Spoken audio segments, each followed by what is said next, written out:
Some of you have done nothing with your life, and you're mad.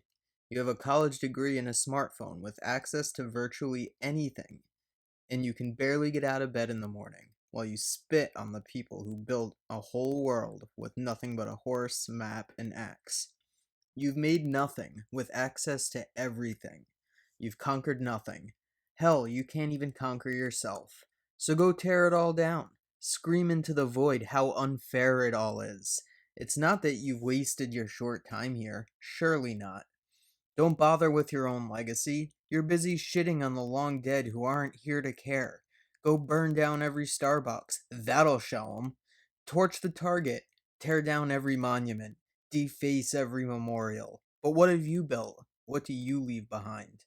So take your benzos, watch your porn, get Uber to drop off your dinner. Buy an adult coloring book. Have sex with strangers to ease your crippling anxiety. It's not you, it's the system, really. It isn't fair. Go cancel someone, dox someone. They deserve it. You're the good guy.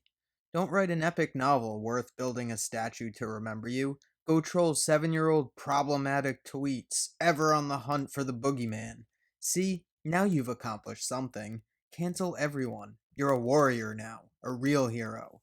And lastly, whatever you do, never ever take even a moment to self reflect on your own failures. Never own them. Never take a hint of responsibility. Remember, you're just a helpless victim of circumstances beyond your control. This all means nothing. It's like you weren't even here. Now, this wasn't written by me, and I'll rarely do this for my opening monologue, but I thought this Twitter thread from Lou, whose handle is at Lou, Lu, in Alaska, was really poignant and encapsulated quite well the direction a lot of my content will go moving forward. I don't want to spend too much time talking about myself, and the relevant details will come out more organically over time, but being the first episode, I feel a little context is necessary. So forgive me while I bore you a bit with my background and what led me to finally undertaking this task of getting into socio-political commentary. In the future, I will speak more directly about current events, like statues of our founders being torn down, the hypocrisy and downright lunacy surrounding both the coronavirus as well as the protests and riots going on right now, and all things election related.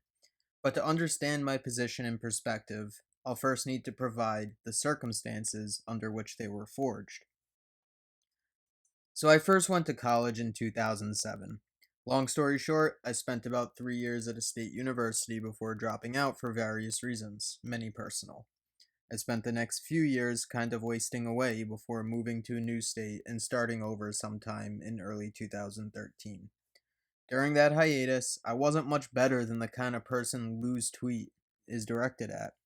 I had no direction, no purpose, was angry and bitter, and none of my problems in my mind were my fault, but the result of some unfair system or a cruel society that stood in between me and my success. That changed in 2013, and I couldn't tell you exactly what caused it, but I essentially grew up, took personal responsibility and accountability for my actions, and determined that my success was dependent on nobody but myself. I took a low paying job at $9 an hour in a garage, and I busted my ass working over 50 hours a week doing dirty, hard labor in an extreme hot or cold weather. Even on my worst days, I showed up and put on my best effort, earning myself gradual pay raises. While working, I knew I wanted to work for a better life, so I enrolled back in school, first at community college, to finish the degree I started years ago. At this point, I had one foot in the real world and another foot in the world of academia. The experiences, observations, and revelations I had from this point forward helped me see what is going on today in such a divided America culturally and politically, and will essentially be the lens in which I view most of the topics I'll talk about in this series. My 1 year at community college was actually fairly positive. The students, far younger than me, gave insight into the emerging woke culture, as it's often referred. Maybe I was just getting old, is what I initially thought to myself. But the classes themselves weren't too politically heavy handed or biased, and a critical thinking class was even, as it should be, a requirement and a very useful class. This was about 2014. A year later, 2015, I transferred to a 4-year private university. This is where the insanity, from the dean down to the students, became increasingly apparent. It was less a change in schools and more a change in culture as President Trump ascended into the political sphere. No longer were critical thinking type classes required. However, I was required to take a transfer student class as a requirement. There wasn't much to the course description other than being about how to acclimate and be successful in this new school as a transfer student. Instead, however, the class was what I could only consider woke left ideological indoctrination. We spent most of our time talking about microaggressions, or being forced to write about our white or our male privilege. Any views that weren't fully in alignment were ostracized, and expressing any dissent would lead to a failing grade. This was just a small taste of what was to come. I guess that's why it was useful about how to be a successful transfer student. Either kowtow to the pre-approved woke progressive ideology, or risk being ostracized, ridiculed, reprimanded with failing grades, and just generally persecuted for your ideas by being labeled with the standard progressive tropes. Racist, sexist, Nazi, Hitler, homophobic, bigot. These words have lost all meaning, but still quite effective at silencing many students of dissent who just want to graduate and get the hell out. Unfortunately, more are coming to find that this ideology is inescapable and following them into the workplace, on social media, and almost all other facets of life. I assumed this would be one single throwaway class, but it only got worse. I'll save explicit details for another episode, but the short of it, I got a 4.0, and when they offered me no financial aid, I transferred the next year to the state university to finish my bachelor's degree. This was during the 2016 election cycle, and madness fully ensued. As a history major, I took a Socialism in America course that would have better been titled Why Socialism and Communism Are the Best. It was taught by a self-proclaimed card-carrying communist. These ideas prevailed in all my other courses, from Holocaust studies to even education classes and computer science courses. After Trump won the election, administration gave in to student demands to cancel all classes the following day so the grieving students could cope with their emotional distress. Never mind the hardworking students like myself, who organized a full-time work schedule around my class schedule, essentially losing a full day of classes. Never mind that they cost a few hundred per session. From here on out, every single class, regardless the topic, was framed through a Trump, conservatives, and really any belief system right of Marx is inherently evil. At this point, I began documenting every example, and I'll bring these into future episodes. During this time, I managed to continue working hard, getting promoted to a supervisor position in the garage with roughly double my starting wage, and ultimately graduated from the college with a 3.8, a decent salary, and was admitted to a graduate program at an Ivy League college. I accepted. And my understanding that anything is possible with hard work was fully sealed. I'm low income, don't qualify for any grants because of my white privilege, and had I listened to people like Bernie Sanders, my success wasn't even possible.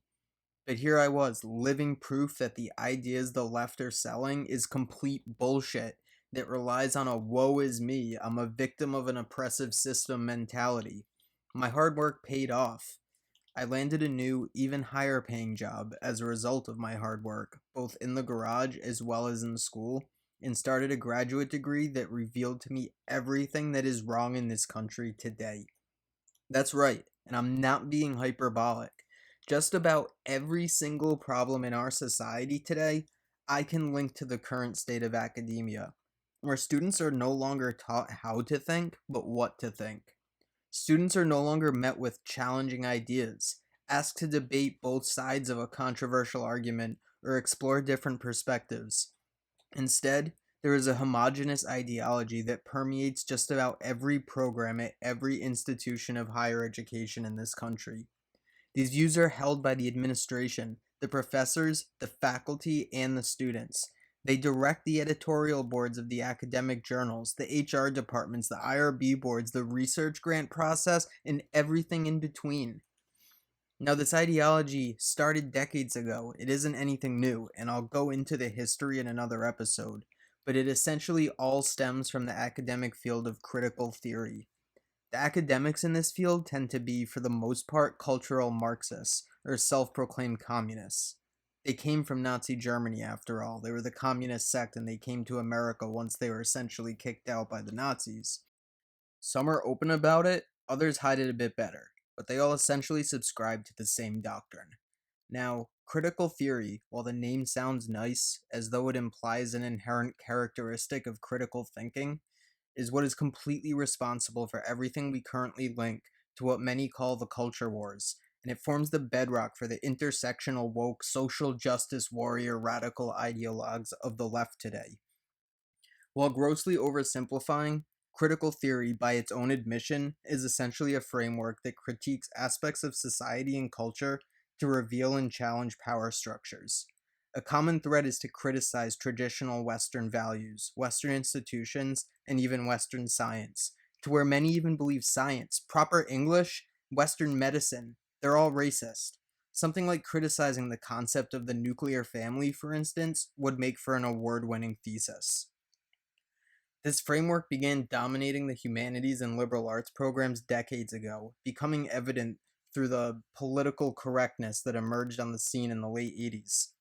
In 1994, a not so well known movie called PCU, which stood for Politically Correct University, was released, satirically and hyperbolically showing this kind of campus culture that I'm speaking about. Watching it today is almost prophetic, more like watching a documentary than a satirical comedy. Because of critical theory, we now have critical race theory, gender studies, and ideas like intersectionality or intersectional feminism. With a focus on asymmetry of power, they beget ideas like white privilege, the patriarchy, and toxic masculinity.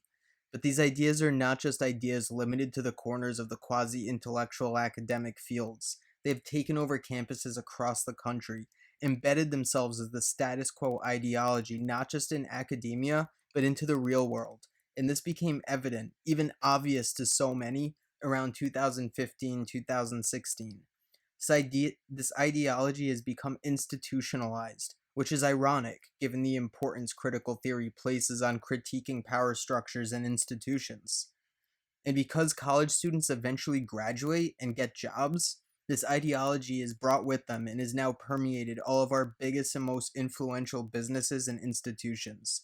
It is then no surprise we see massive corporate sponsorship of things like Black Lives Matter, Gillette releasing commercials about toxic masculinity, social media platforms mimicking college campuses and censoring free speech and banning any view that's not fully aligned with the status quo ideology or accepted narrative, and an emerging cancel culture that can ruin the lives and careers of anyone because of a 20-year-old comment or even over an allegation that lacks any evidence.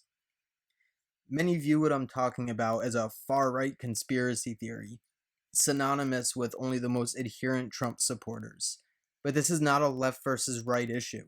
It's a reality that just, for the moment, benefits the political left.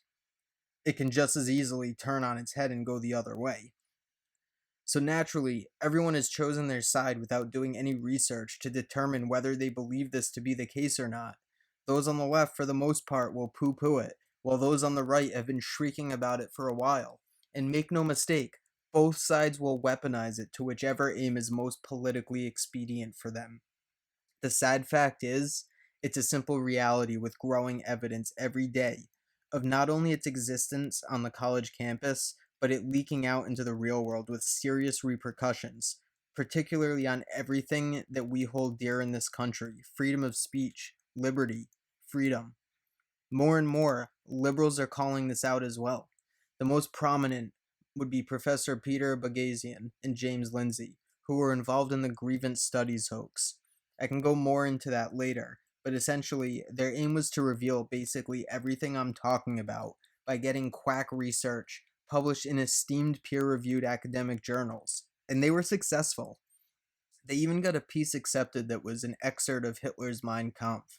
The only difference was they replaced the word Jew with white or white male.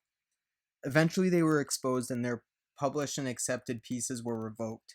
but they had already accomplished their job of revealing what was going on.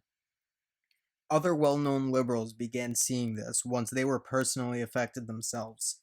Professor Brett Weinstein, who is about as left as it gets and does a lot of research in the area of anti racism and combating racism, became very vocal about these issues when his school, Evergreen State, rioted over his concern about racism on campus. Historically, they held a day of absence each year where all students of color would not attend to show what it would be like without their contributions. It was, according to Weinstein, a generally positive event and something the students willingly participated in, but were not forced to. Then, one year, they decided instead that the day of absence would now be a forced day of absence, where no white professors, faculty, or students were even permitted on campus. Weinstein politely pointed out his concerns in the inherent racism in forcing an entire group of people based on the color of their skin off of campus. No discourse or debate was allowed, and instead, he was met with violent animosity and accusations of being a racist despite being a well known and loved professor at the school.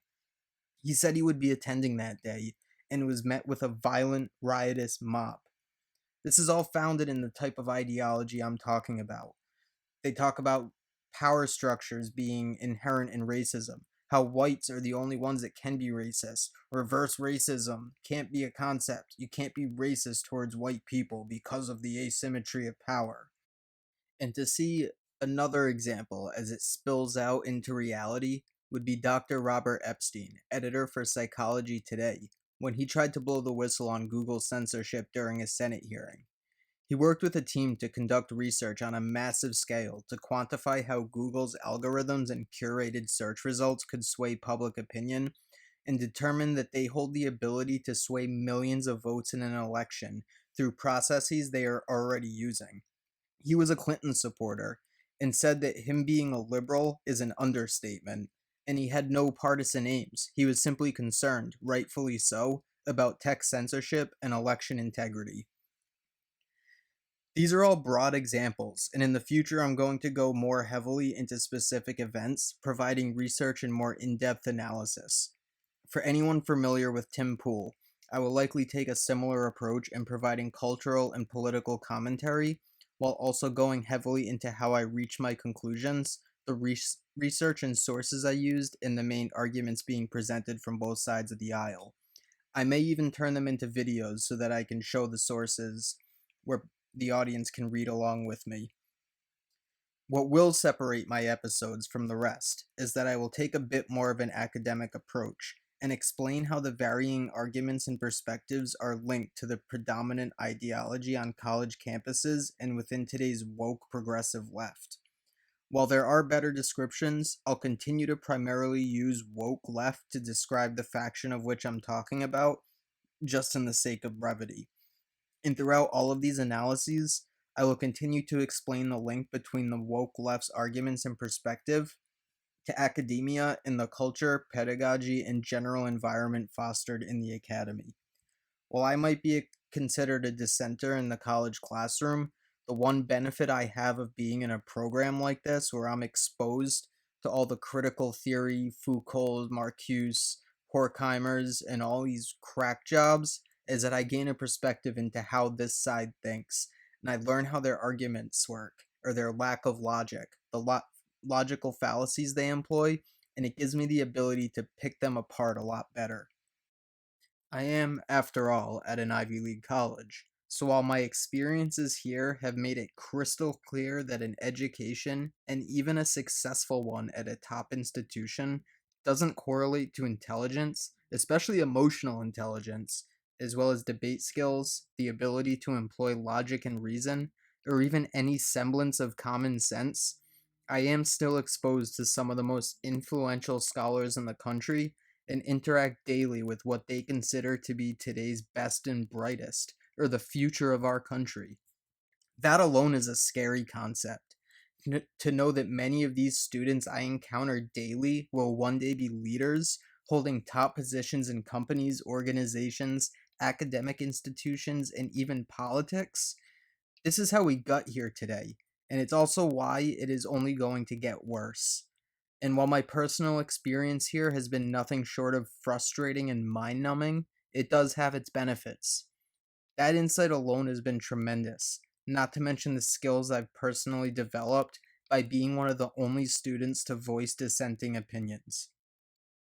So while the rest form a circle jerk in a vacuum with 1,000 reverberations in their echo chamber reaffirming their strong held convictions, backed by aligned professors and a canon of scholastic literature that cyclically cites each other's subjective theories rooted in ideology, and then presents it as objective truth, I stand as the lone voice asking relevant questions, presenting alternative perspectives, and defending my positions against an army of politically correct, intersectional woke social justice warriors who project their own prejudices, biases, intolerance, and even racism onto me by refusing to engage in civil debate. After all, when your entire worldview is built on a faulty premise with no rational logical defense, the only other method left is ad hominem attacks, dehumanizing the dissenter as a heretic or an apostate, and labeling them something indefensible, like racist or sexist, to steer the debate away from their indefensible ideas and towards your indefensible, albeit false, defamatory, and slanderous character traits.